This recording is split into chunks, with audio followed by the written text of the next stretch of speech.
Thank you for joining us today. My name is Brenda, and I am the Director of Programming at See Kids Dream. I wanted to let you know a little bit about who we are and what we're doing today. See Kids Dream provides service learning programs to schools so their students can gain important leadership skills while making our world a better place. Some of the student leaders at the schools who participate in our service learning programs couldn't complete their in-person interviews with local nonprofits before school closed. So we're hosting these organizations on here so students can do virtual interviews. These interviews are important so students can get their questions answered and take what they learn to decide the best way to help the issues that are most important to them. Today, we're happy to be hosting Nick and Teresa from Ohio SPCA. Welcome, guys. Hello. Good afternoon. We're so glad you guys are here. It looks beautiful out there, so nice. I'm going to get here on my phone with Facebook and see so I can find the student questions as they come up. So students, if you're there, we'd love to see your questions. And I also have some that schools have sent me ahead of time. So, all right. All right, so let me go ahead and start with a question that one of the students sent me. They wanted to know, do you take in wild animals? No, we do not. We can sometimes are involved in cases that involve wild animals, but we're not licensed to handle them. So if we come across those animals, then we have to contact the Division of Wildlife or a wildlife rehabber. So then what kind of animals, the students also wanted to know, then what kind of animals do you help?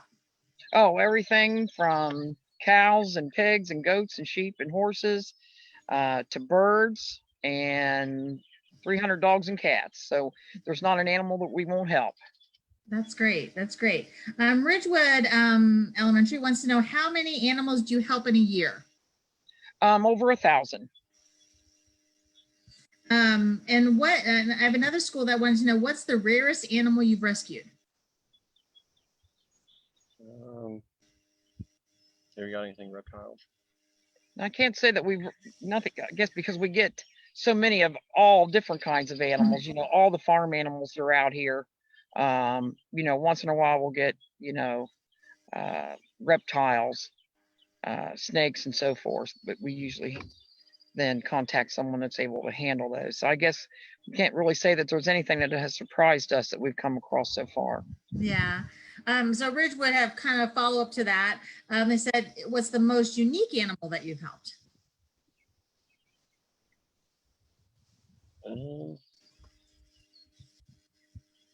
Canadian goose.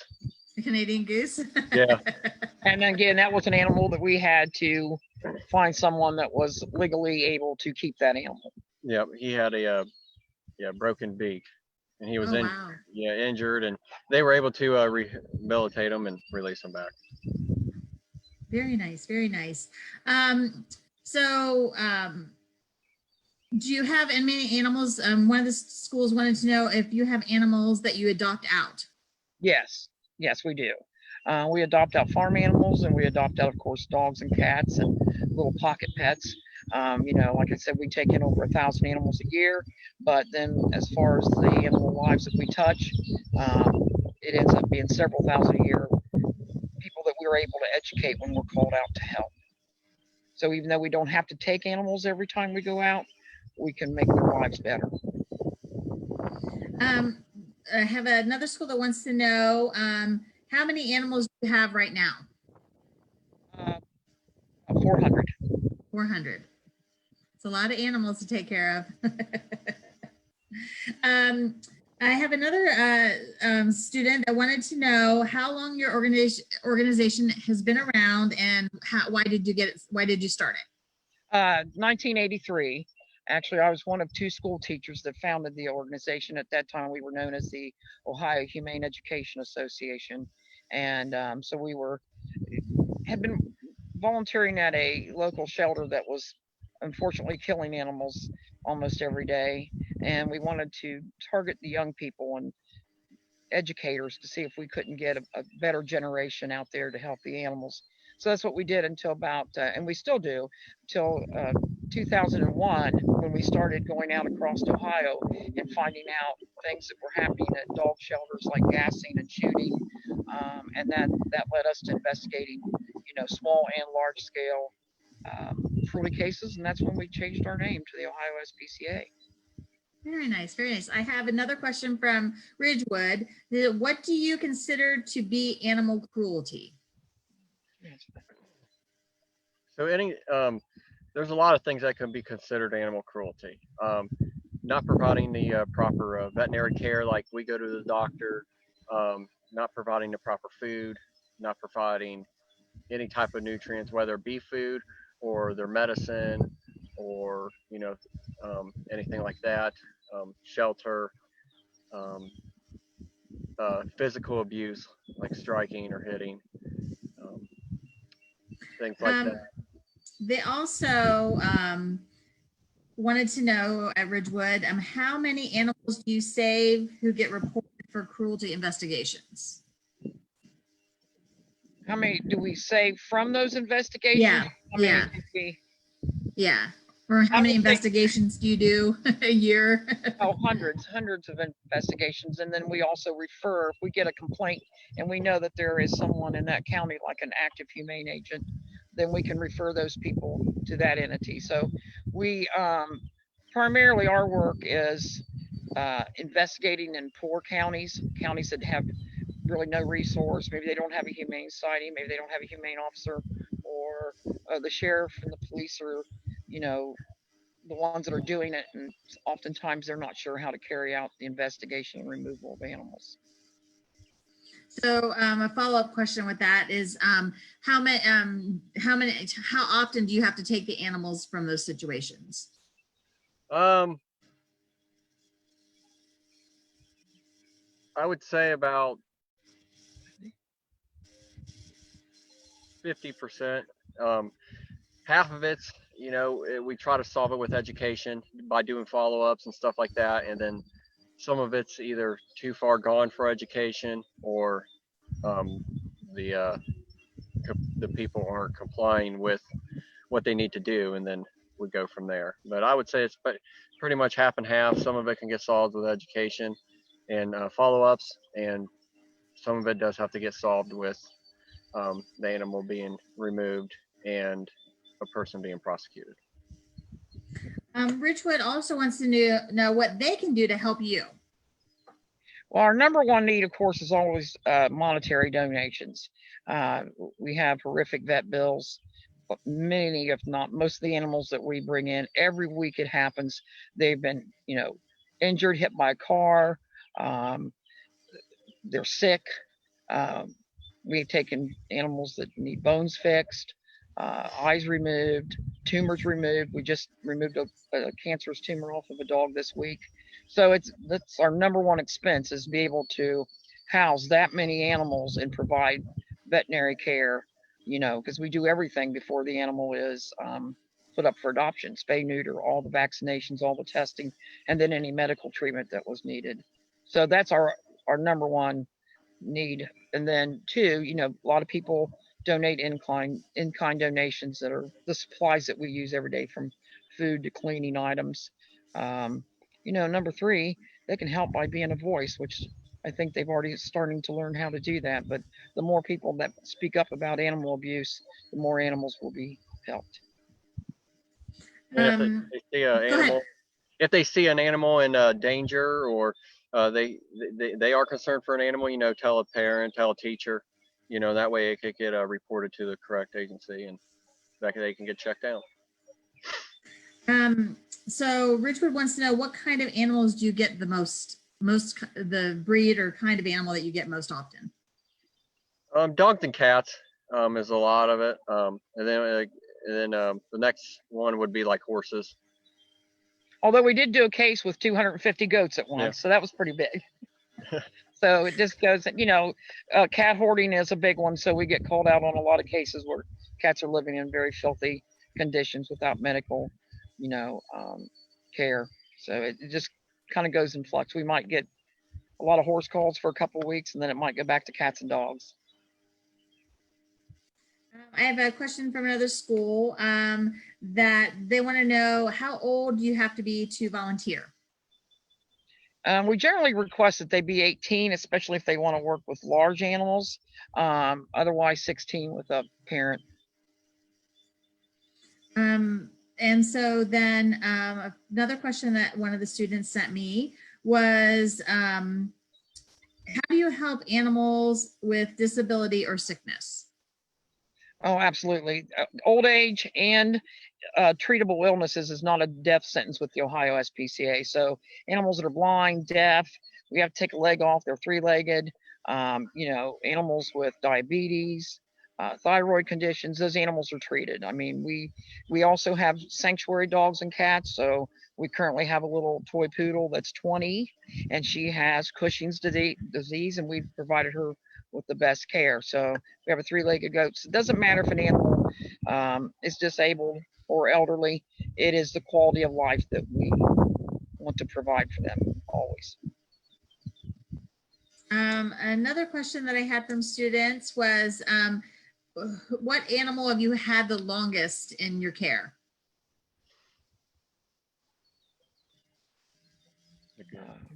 That we don't, well, I mean, we've had cats live to be 25, and we currently have goats that are 20 years old, and then of course little Pootie, the little poodle, is 20 right now. So I would say, the longest we've had an animal is probably close to 20-25 years before they passed on. Do you have anything other things that you think is important that kids know about animal cruelty or about taking care of animals or things like that? Just to always be a voice. If you see something that that is harming an animal, or you see somebody harming an animal, or you see an animal that is sick, just tell the right person, tell a parent, tell a teacher, and that way they can get it reported to the right agency. Always ask questions. Always be safe around. Just be careful if you see like a dog running loose. It could be or could be not aggressive. Just to always just keep a safe distance, and always ask other people if you're allowed to touch their dog or pet their dog if you see them walking. And just educate yourself. Just ask questions, ask your teachers questions, ask your parents questions, and even ask us questions. You can have your parents or your teachers call us, and we'll answer some questions for you. I think another important thing that I would want the students to realize is that cruelty doesn't just, a lot of people think about animal cruelty and they think about dogs and cats. Like, we've dealt with animal cruelty in puppy mills where animals are raised specifically to breed and they live in horrendous conditions.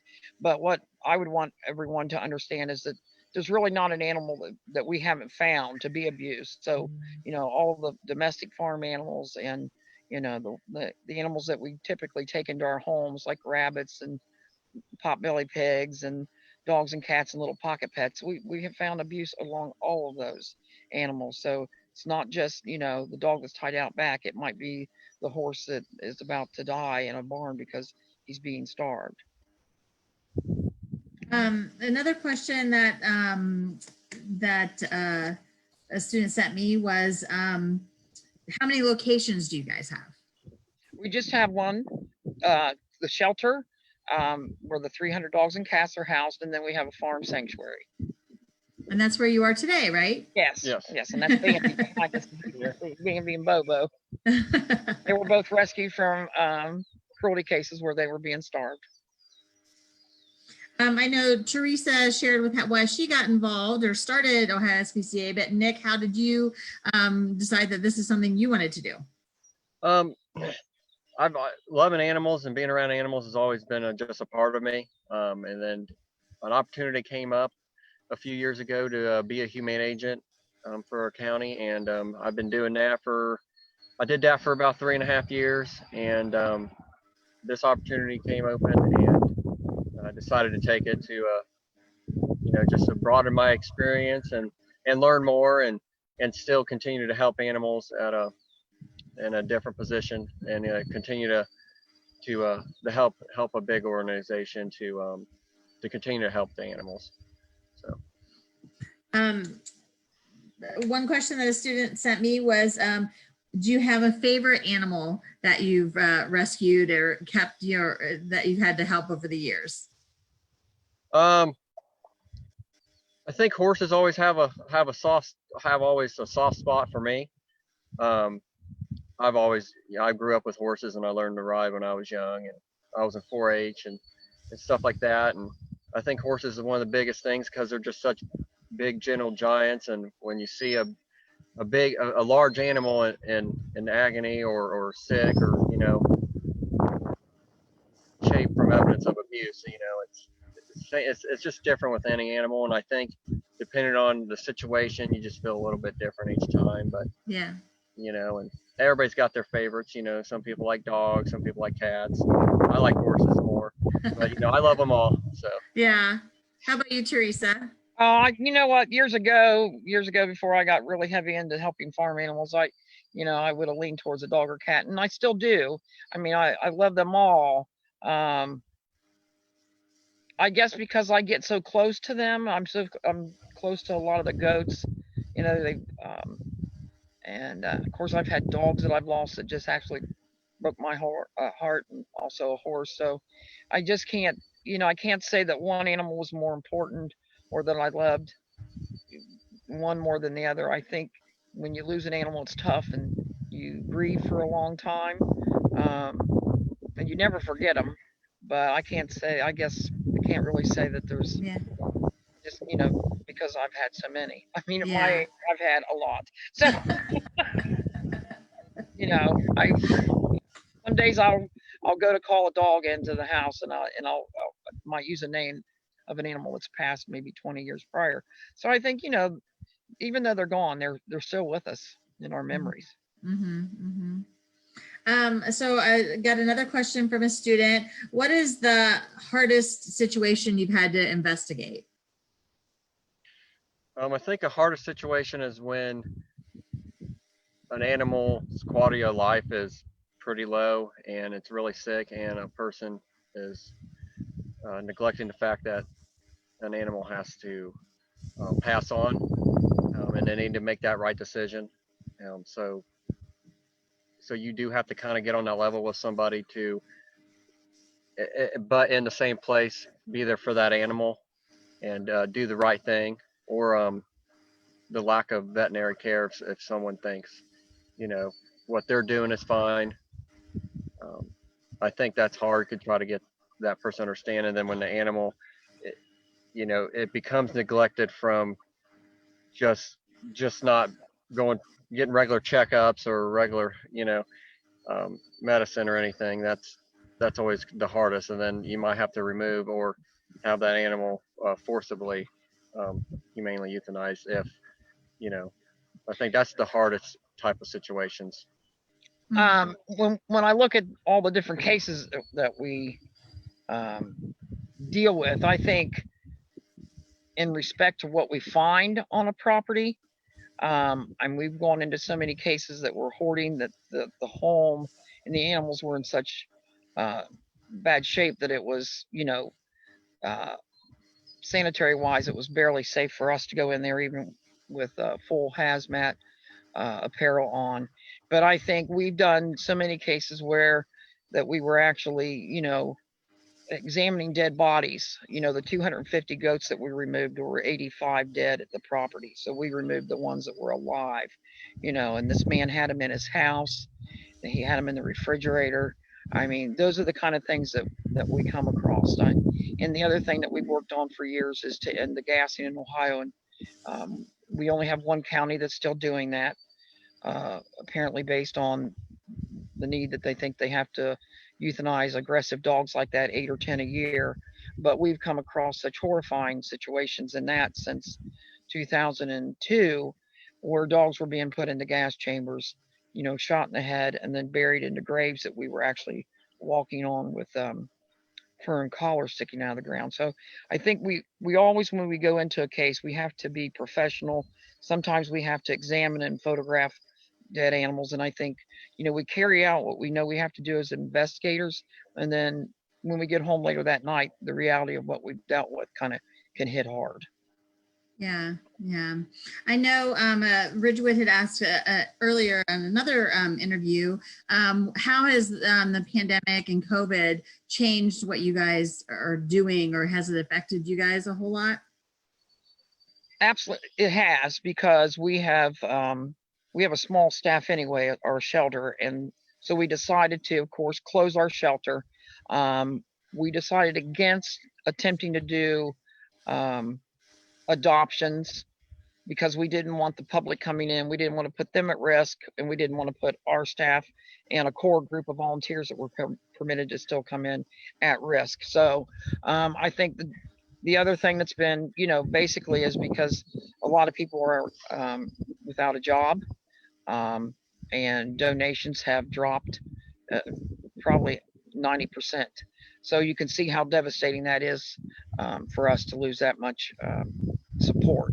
And I know we're not the only ones dealing with that, but we're an organization that kind of operates on surprisingly low amount, a shoestring budget. We use our money very wisely. And so this has been a tough time. So we are hoping that we can start doing adoptions soon. It will be very strict. We'll be bringing in one family at a time and sanitizing the area, before and after they leave, because we still want to place these animals, but we know that this has been a time of uncertainty for everyone. Yeah, yeah, yeah. Well, we really appreciate you guys taking the time to come talk to all of our students today, making sure that they can get their questions answered, to learn about the best way that they can help you and help animals is so important. It's an important issue to a lot of our kids, so we appreciate it. So if anybody wants to learn more about Ohio SPCA, they can go to our website at See Kids Dream and go to our service hub and find information about Ohio SPCA and then link to their website. So thank you, Teresa and Nick, so much. We really appreciate you taking the time to be here today. Well, Thank you. Thank you for having us.